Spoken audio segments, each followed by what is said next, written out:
basta honeymoon. Pagkatapos na tapos na honeymoon na kami.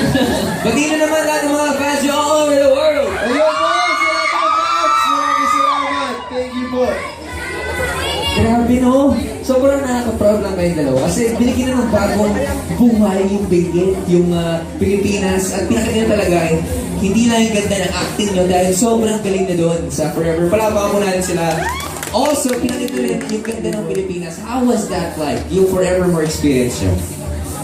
Sobrang happy kami kasi nung una lang nag-take ko, oh my God. Hindi, nag-open yung dress ko. Kaya pala. Kung makikita na yung gila dito, ay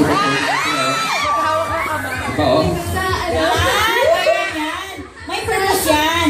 Anyway, sa Baguio, as in walang katao-tao dun sa La Presa, and then now, sobrang puno, as in araw-araw, ang daming tao. Pero masaya kasi nararamdaman namin yung love, and parang bumalik yung... Lalo-lalo na love, Nino. Latino. Latino. Halos ko ba niyo siguro ng Benguet? Naramdaman niyo ba na nagpaalam na ang Forevermore sa inyo? Actually, ako hindi ko pa nararamdaman. Siguro sabi ko nga kay Mike, yung makeup artist ko, siguro mararamdaman ko pa siya after a week na hindi ko pinaportray si Agnes or kaya pag wala akong ginagawa. Hindi ka kulot. Hindi ako kulot. Sabi ko nga, gusto nila akong going straight ngayon. Sabi ko, wag muna. Kulot muna. Anong pinaka-favorite thing nyo sa Benguet? Adi ako chill out. About Benguet? O sige, usap na kayo. Para sa akin yung weather. Iba yung weather doon yun. So, malamig doon, masarap. Masarap, malamig. Hindi masarap Humakap, gano'n no? Ganun. Masaya kasi hindi namin kailangan mag-makeup. Kasi experience mo yung 41 degrees dito sa Maynila. Hindi, no? Oh my God. Kasi doon, kumusta yung temperatura? Sobra. Lamig. Kumusta po yung temperatura doon? Sobra, lamig.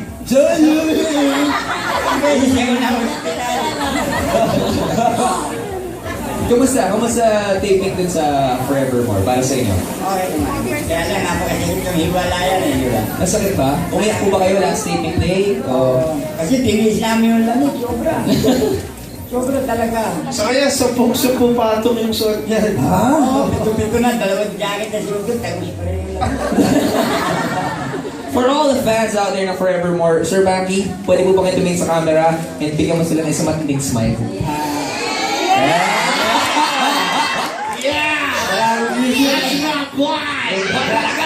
My boy!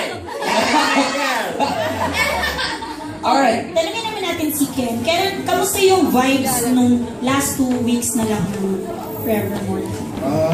Hectic siya eh. Parang, Hectic. Hindi nyo pa na-feel na hiwalay na. na-feel na namin, pero mas priority namin yung for airing namin kasi lahat na kinuha na namin that day, ibababa pa namin sa Manila. So, kahit nung last taping day namin, yung last scene namin, natatakot namin kasi nagsushoot na kami yung umuulan dun sa may Mount Pulag, kunwari. Tapos, 3 o'clock na, I cut off namin 2 p.m. para sa material para ibaba. So, piling namin, sana umabot to kasi ito yung ending, hindi ito umabot, paano yung ending ng Forevermore? Pero ginawa pa rin namin, yun lang, gusto rin namin matapos ng masaya at patunayan sa tayo na may forever na. Oo, di ba? In particular for these actors and actresses Forevermore, kasi it requires a certain skill na mag-taping every single day, plus na hindi pinapakita yung pagod sa harap ng camera, and to tape really, really good. Kasi kailangan perfect yung scene. Kasi kung puro take 2 ka, take 3, kamusta ba? Hindi naaabot yung mga material na... So, kasi yung last scene, si Drake na pangalan. Okay na pangalan dyan, ito yung lines. Yung iba, iniba lang namin, tapos kami na lang, adlib na lang kami. Tapos grabe yung ulan, hindi yung rain effect na, totoo. Totoo po, dahil na hindi dapat. So, nag-start kami, action, biglang muna na todo. So, kami, sige, na natin ito. Tapos kailangan pa namin gumawa ng ad-lib kasi may mga lines na parang, ang ganda ng view, sayang wala ka dito. So, sabi na lang namin, sayang, ang malas ko naman, umuulan na nga, wala pa akong nakikita. Tapos lumapit ako, kasi maybe all you need to see is me. Adlib na lang. Madali ang adlib pagaling sa puso. Totoo!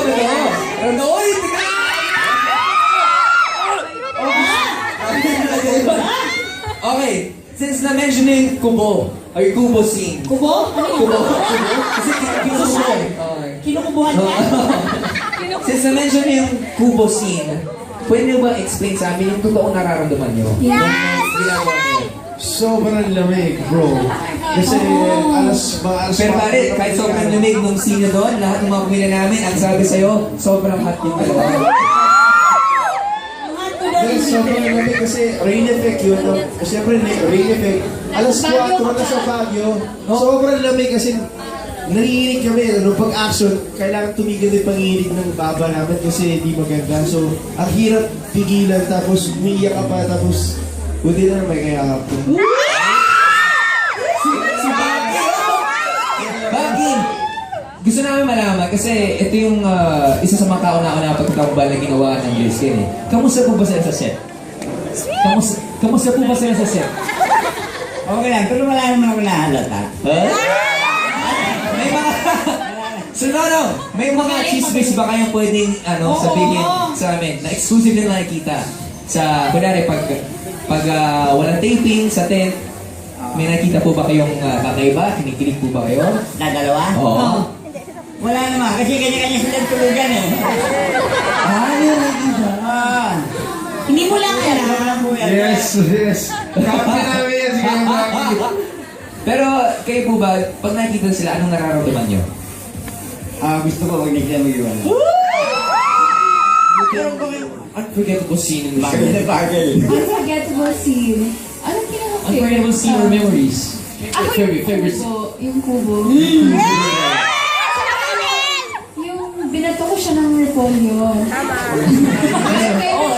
Masakit ba talaga yun? Hindi naman, masakit lang din, nahulog ko dun sa babahong Amoy suka Ako suka na puti. Pero okay lang. Ako pinang-bibig kayo na sa eskwelahan ko eh. Yung nag-jokes na. Ayun, yung Tapos pinipigil na namin tumawa. Kasi mga jokes namin, kami lang. Totoo. Kasi yun ang mga kami lang yun eh. Nag-joke ka. Anong nagsusunod? Anong hayop nagsusot ng bra?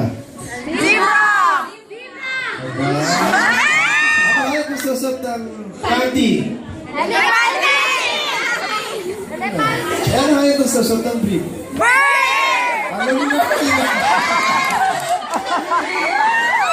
Anong hayop nila? Totoo nga yun? Totoo naman. Alright, si Greg may katanungan para sa inyo. Si Anjo. Nung Banky, ano mo yung miss niyo sa show at sa isa't isa? Kasama rin kayo ng Disney. Ikaw din kasama ka eh. Kaya namimiss ko kayo, syempre. Pero masaya kami dahil wala nag-away-away. Hanggang sa umpisa sa uli, nagiging magpakita. Nag-reflect talaga yun sa lahat. Kasi kung ano yung nakita namin sa La Presa, sa Baby at sa Baguio, talagang dinala niyo yung pagmamahal at ibinuhos niyo sa ating mga pamilya natin. Kaya maraming salamat po at nabuo talaga yung forevermore. Siya, yung unang start ng show, may ilangan pa kayo nangyari during the taping. May ilangan kayo nangyari sa taping.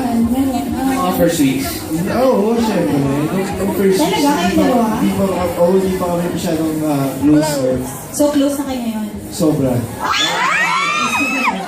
Siyempre kasi nasa bundok kami lang nag-taping doon, walang tao, kami lang. So Sobrang wala tahimik. kaming kausap kaya. So, siyempre, Walang choice. Is it safe to say, Enrique Liza, na medyo napafall na kayo sa isa? kasi nakakata pa eh. Seryoso. Dapat kayo sugat, na-fall na ako ng beses.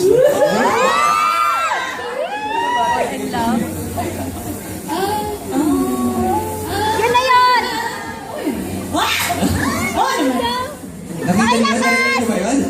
Na-record niyo? Very sweet, pero alam mong totoo, di ba? Alright, anong naiwanan ng Forevermore na show sa inyo? Anong ipapauna niyo mula doon? Si Sir Banky, si Nono. Ano pong ginawa ng Forevermore sa buhay niyo? Malaking tulong. Yung bagay. Tsaka for 30 years, medyo ngayon ako naglala. Ano bang way? Palagparan din dito, Banky! Imagine niyo for the longest time, iba-iba yung character niya sa mga pelikula, sa mga show, pero ngayon, nag-iba na eh. Sa ibang klase. Hindi na nga ako makapag-SM eh. Ba?